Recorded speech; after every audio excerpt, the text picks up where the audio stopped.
An AZAL passenger plane operating a Baku-Grozny flight crashed on December 25 near the city of Oktau in Kazakhstan. Of the 67 people on board the airliner, 38 died and 29 survived.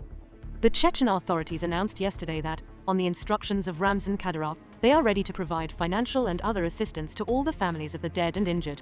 However, according to Dayaz, Azerbaijan refused such assistance and demanded recognition of the fact and an apology.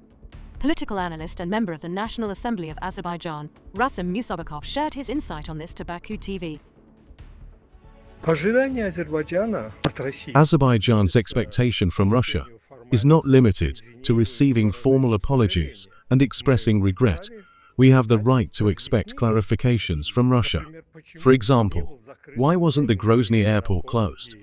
And why was the Azerbaijani flight not turned around?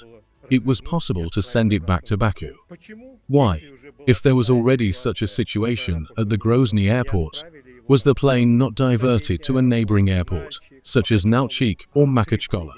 Instead, the plane was made to fly 3 laps, which indicates that after the plane was damaged, the decision was made to refuse its landing in Makhachkala and send it over the Caspian Sea, perhaps in the secret hope that the plane would crash into the water, and as they say, the traces would end in water.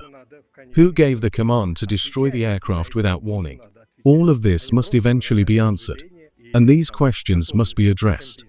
The expressed regret and willingness to compensate the victims of this crash will not suffice.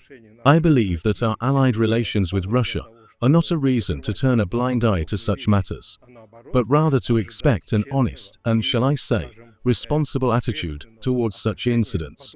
I think that the Azerbaijani public and the Azerbaijani state are waiting for this.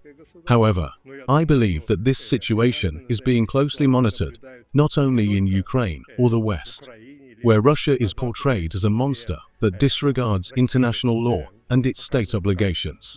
I think Russia is also being closely observed by those countries that have maintained normal relations with Russia thus far. The reaction of the Russian leadership will, I think, be a test upon which it will be possible to decide, in general, how relations with this state can continue, and whether it will even be possible to fly to this country at all.